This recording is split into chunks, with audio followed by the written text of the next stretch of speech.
Hi, I'm Katie Dunn Tenpas, a visiting fellow in governance studies at the Brookings Institution and director of the Katzman Initiative on improving interbranch relations and government. And this is Season 2 of Democracy in Question, a podcast where we examine current events through the lens of America's political foundations, thinking about how recent events fit into the broader stream of democracy that runs throughout our history. You can find episodes of this podcast at brookings.edu/democracyinquestion, all one word. On today's episode, I'm posing the question, is it the court's job to check executive overreach? Mass firings of federal workers, the deportation of people without due process, the detention of pro-Palestinian protesters, and the defunding of key research institutions. As of today, March 18th, 2025, these are just a few of the Trump administration's recent actions that have sparked serious questions of constitutionality. So how far can a president go? And where does the judiciary step in to check the executive branch? In this episode of Democracy in Question, we're diving deep into the vital role of the courts in safeguarding constitutional boundaries. We'll explore some of the most consequential pending court cases since President Trump's inauguration, along with the statutory questions and constitutional considerations they raise. We hope to give you a clear, thoughtful understanding of how the judiciary works to keep executive power in check when it matters most. I'm thrilled to be joined by my colleague Ben Wittes, a senior fellow in the Governance Studies program at Brookings and co-founder and editor-in-chief of Lawfare. Together, we'll break down these critical issues and explore what's at stake for American democracy. Welcome, Ben. I'm eager to dive into the discussion with you about how pivotal of a role the courts play in maintaining our system of checks and balances. Thanks. Good to be here. So why don't you just take it from there, from that intro? What are you thinking? All right. So let's start with the easy part, which is the question of, do the courts have a role in checking the executive branch in the legality of its action? And the answer to that question in our historical system is yes, absolutely. And that goes back really a very long way. So obviously the right of judicial review of the constitutionality of legislation, of congressional action, is claimed as early as Marbury versus Madison in 1803. But the idea that the courts might restrain executive activity is actually even older than that, right? So the idea of habeas corpus, where you're challenging the legality of somebody's detention, is in the common law predating the Constitution. The idea that the courts might seek to restrain the executive branch from unlawful action is quite early established in the American tradition. So that's the easy question. The hard question, and one that we have never really confronted before, is what happens when a president comes into office and immediately, across a wide range of diverse programmatic activity, starts doing things that are in conflict with statutes. Notice that I didn't say illegal, because in each of these cases, he has some theory about why he's in fact allowed to do this. But there's at least somebody who would say, no, you're not allowed to do this because this law says you have to behave this way, right? And so he comes in and just, it's got an everything everywhere all at once quality, throws a million legal questions at the wall all at the same time.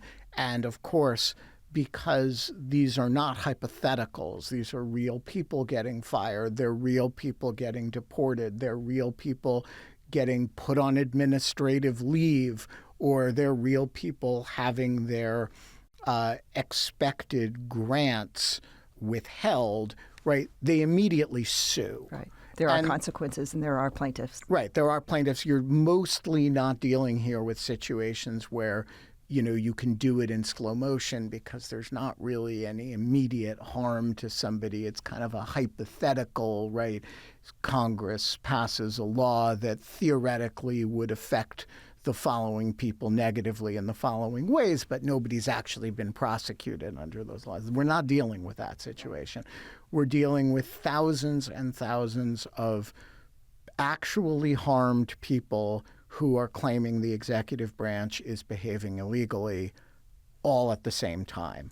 And that is a problem that I don't think we have ever faced before. We've faced situations where the president is alleged to have done one really big thing illegally, seizing the steel mills, suspending habeas corpus, right?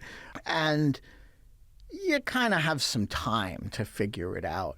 But there is a deep challenge to the courts in the doing everything everywhere all at once problem, and pivotally doing it while talking about your authority to defy court orders. So you're kind of putting the courts on notice.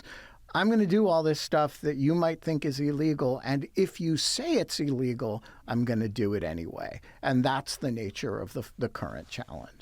And I understand that as of this point, there's over 100 cases that have been filed.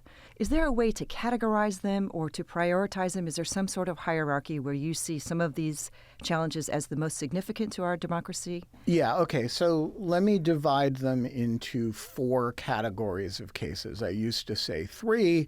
But now I think there's now meaningfully a 4th category. So the first category, which is the smallest, is the category of cases where the administration is taking a substantive policy position that somebody finds objectionable and illegal.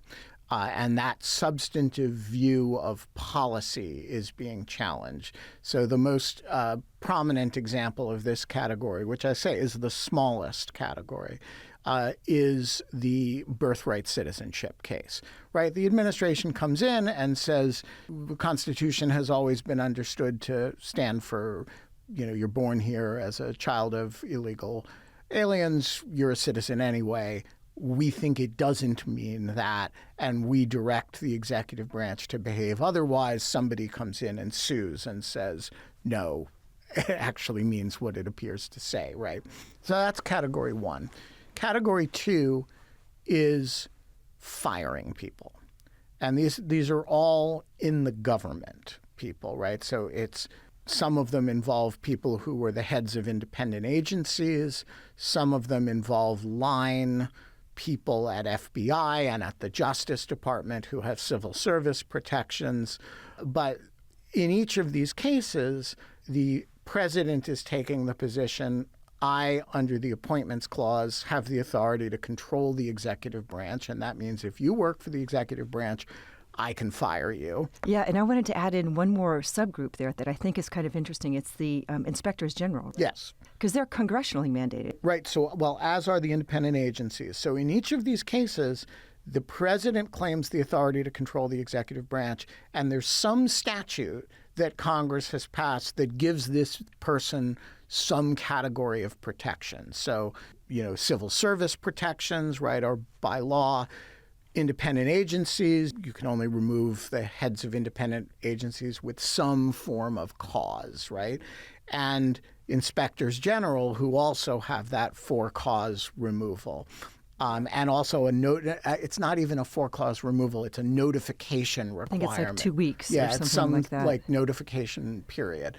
So in each of these, the administration says, no, we can ignore the law because the president's authority to control the executive branch is broad. Well, does that mean then that this notion of civil service protections, I mean, I think most observers of American government have always sort of thought that one of the good things about working for the federal government is that you do have protections.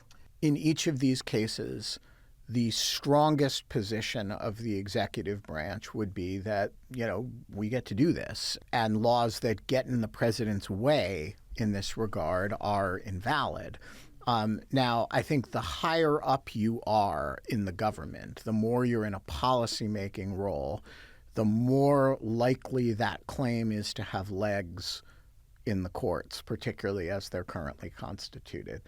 I doubt very much that the courts will say the president can override civil service protections, but that's, going to be the claim. And so that's category 2. Okay. Category 3 is, this thing that has, cropped up in its variety of different contexts, but there are DOJ, sort of shutting down federal agencies entirely, right? Dismantling federal agencies. And they often involve what's called an impoundment, where Congress has said you must spend money on X, Y, and Z, and the president says, no, I'm not spending that money, right? And sometimes that shows up in a foreign policy context, like the USAID cases. And sometimes it shows up in a more domestic context, like some of the freezes on, federal grants, right? And so there's this broad category of cases that involves some measure or another of impoundment. And there's a related set of cases that involve, okay, we're going to dismantle this agency, even though Congress required that this agency exist, right? So what if we strip it down to the bone? How far can we go in getting rid of the CFPB, the Consumer Financial Protection Board, without running afoul of the statute that creates it? And by the way, if we do run afoul of that statute, can we get away with it anyway? So that's category number 3. Categories 2 and 3 account for an enormous percentage of the litigation. This brings me to category 4, which I think really came to fruition this week, which is litigations involving immigration detainees and people who are, to one degree or another, slated for deportation. And those have become particularly acute since the president issued an order invoking the Alien Enemies Act of 1798. Older than Marbury v. Madison. Older versus usually Marbury versus Madison is the oldest thing that gets cited in a con law discussion. That's not the Constitution itself. Not today. Those cases, again, they're relatively small in number, but they're super, super important because they involve people getting detained at airports, right? And then denied entry to the country despite an apparently valid visa, or a few hundred Venezuelans being put on planes and flown to Panama despite a court order that says the planes have to turn around. And so these are, acute separation of powers questions that really impact the liberty of human beings. And from your perspective, which do you see as the most threatening to democracy, American democracy? Okay, so they're very different in that regard. So the most profound tectonic question, it does not involve, human liberty or anything, is, in my opinion, the impoundment question. Because this is a question of whether Congress really has the power of the purse or whether one of the purse strings is held by the president. So I think if you're thinking about the sort of tectonic plates of democracy, this is the most profound and important question. If you're thinking about the costs for human liberty, it's really hard to argue with the immigration cases. And if you're thinking about the cases that are fundamentally about the president's control over the executive branch, those are really, really important for the question of whether the president can turn the executive branch into an instrument of his personal will. And so I would say they're really important for different aspects of democracy. And the one that I think is the least important is ironically the ones that challenge, substantive policy areas. I believe in birthright citizenship, but there are democratic countries that have it. There are democratic countries that don't have it. I believe in it very deeply, but I don't think the fate of the republic turns on it. So I have this fear that Congress, by sort of ceding a lot of its authority, including impoundment and the ability to control the purse strings, which they seem to be ceding, is it something like once you lose these powers, I guess we don't know because we don't have this prior example in history, but let's say 10 years from now or even less, can Congress sort of reassert its authority and capture back what it gave to the executive? I take it in your question, you're assuming that the president gets away with it for now and that the courts do not stop it. Well, I guess what I'm concerned about is that members of the Republican Party in Congress are not protesting this. Right. So I think there are two mechanisms other than a change of heart on their parts that you could imagine arresting it. The first is that the courts actually say, no, that statute says you have to spend the money and, that's not discretionary. Now, over what time period they would have occasion to say that is an interesting question. The courts will not be in a rush to reach an impoundment question. They will figure out every way to avoid it. But eventually he's doing some impoundments here. Mm-hmm. And was Nixon the last president to do this? Or to attempt it? Well, he was the last president to claim the authority unilaterally. Right. Okay. And, eventually they're going to have to argue that the Impoundment Control Act, which was put in place to counter Nixon's claims, is unconstitutional and the president is allowed to do this. They have not argued that yet. What they've argued is that these aren't impoundments. So there's a whole sequence of questions that they have to lose on before they lose. They're going to lose on a lot of them because they're, in fact, impounding money. Mm-hmm. But that's going to take some time. And what do you mean by some time? Like 8 months or a year? Or... Well, I don't know. It depends how aggressive they want to be about it. If you want to do it in a way that's as deniable as possible, you have to be more subtle about it, right? And if you're subtler about it, you create other arguments for yourself, and it can take a much longer period of time. On the other hand, if you don't give the National Endowment for Democracy its money, which is a clear line item in the budget, right? They're going to sue you, which they've done. Mm-hmm. And by the way, the government paid them almost as soon as they sued. Oh, really? Yes.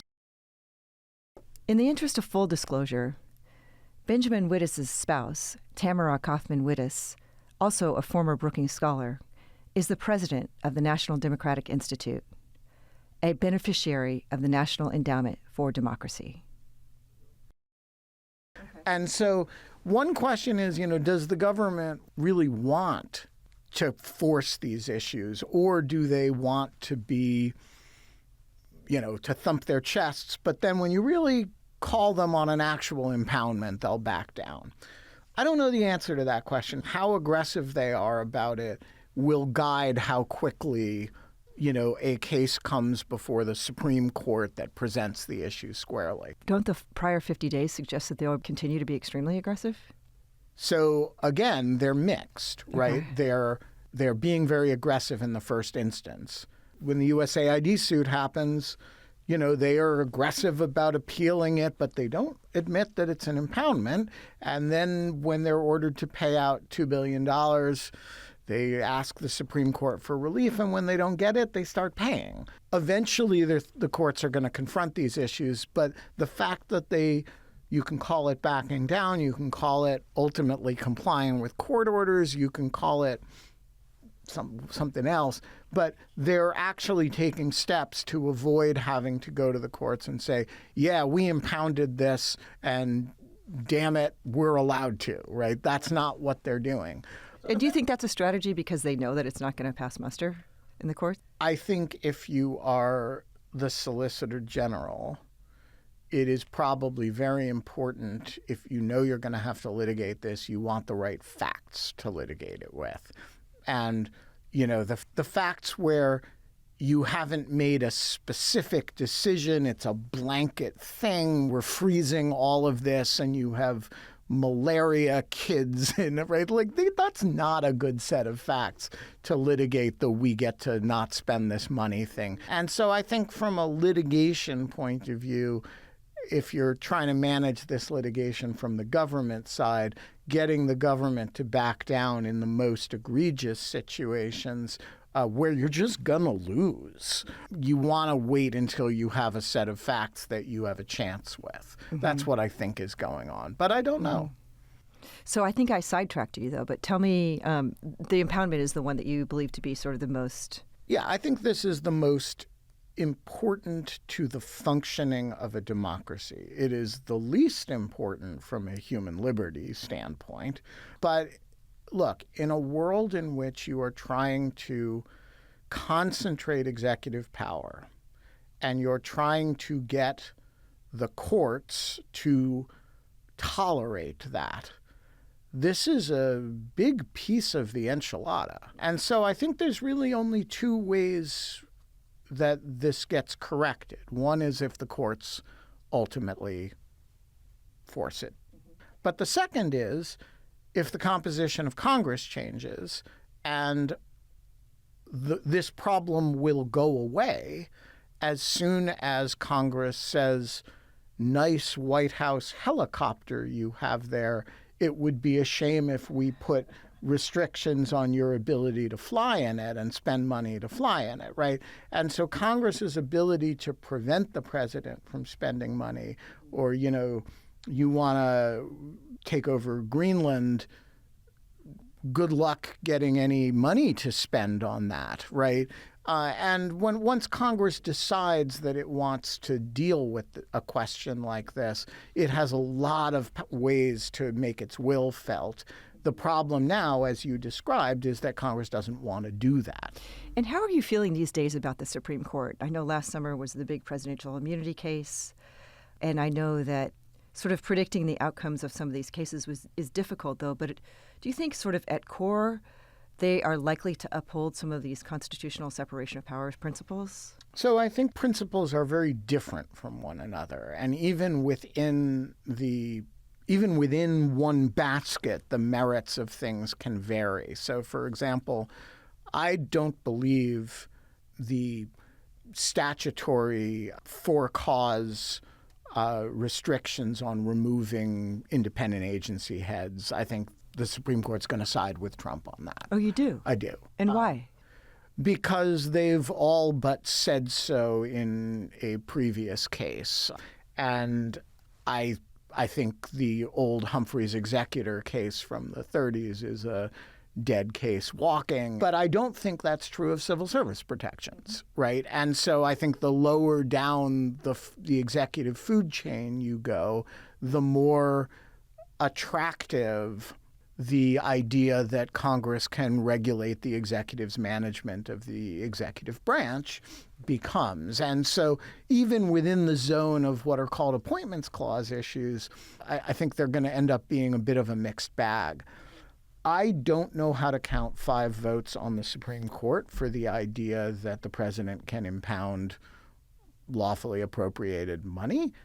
But look, I also didn't count 5 votes on the Supreme Court for the idea that the president was absolutely immune from criminal prosecution for a wide range of his activities. And so I'm modest about my ability to predict these things. What do your tea leaves tell you about the birthright citizenship case, should that get to the Supreme Court? So, no judge in the country has held that anything other than that the Constitution means what it says on the subject of birthright citizenship.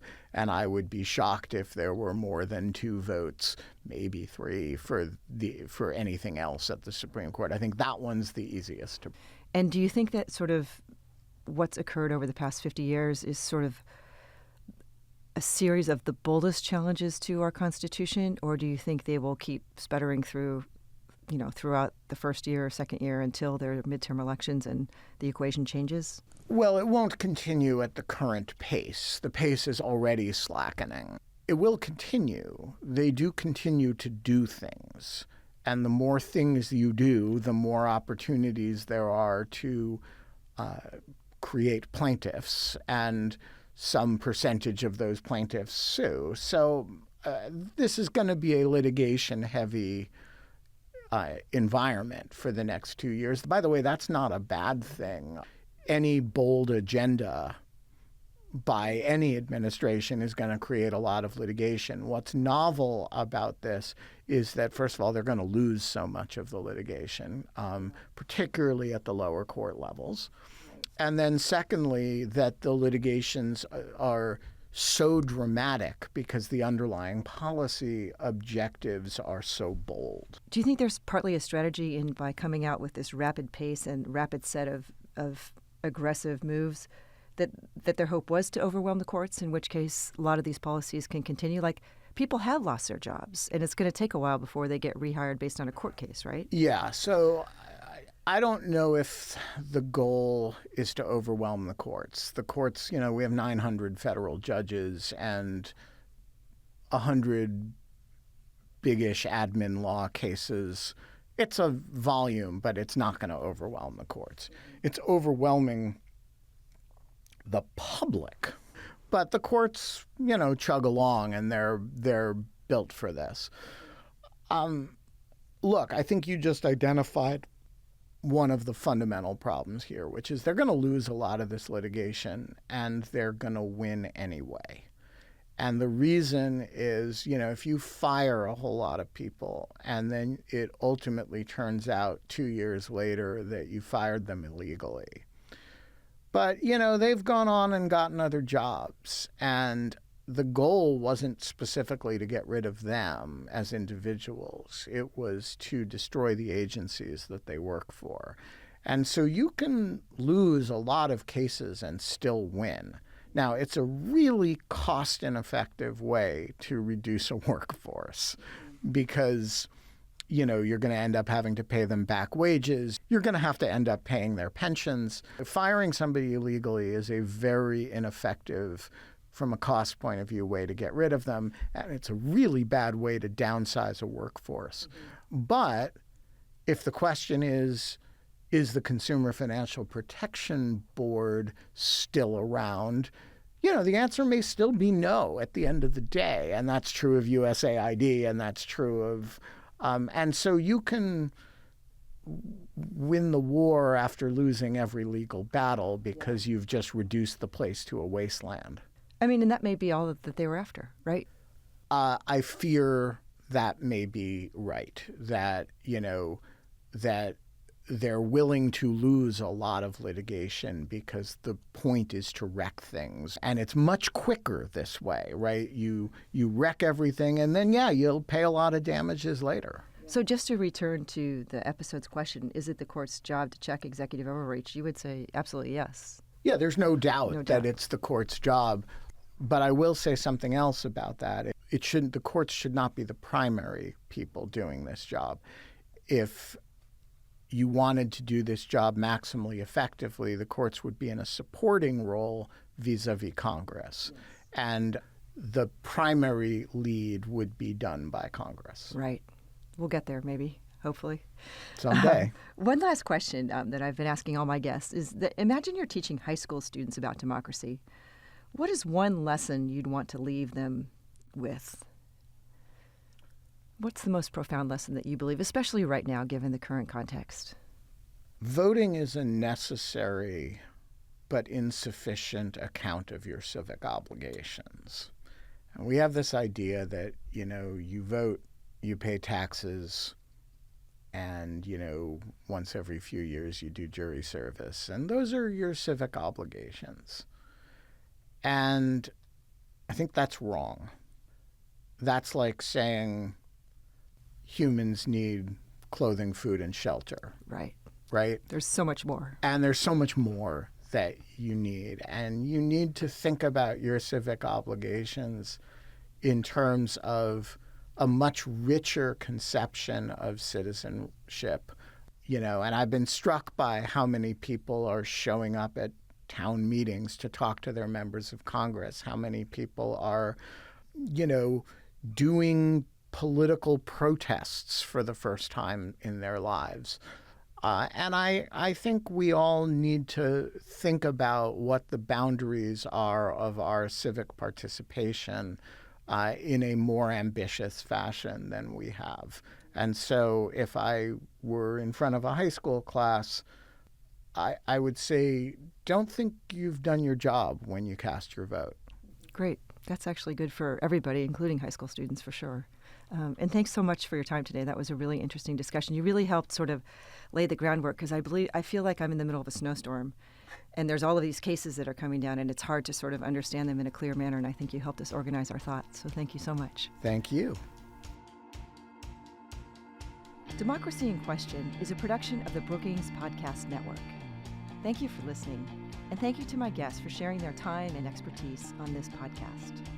Also, thanks to the team at Brookings that makes this podcast possible, including Fred Dews, producer, Daniel Morales, audio engineer and video manager, the team in governance studies, including associate producer Adele Patton, plus Antonio Sadapor and Tara Molson, and our government affairs and promotion colleagues in the Office of Communications at Brookings. Shivanti Mendez designed the beautiful logo and show art. You can find episodes of Democracy in Question wherever you like to get your podcasts, and learn more about the show on our website at brookings.edu/democracy-in-question, all one word. I'm Katie Dunn Tenpas. Thank you for listening.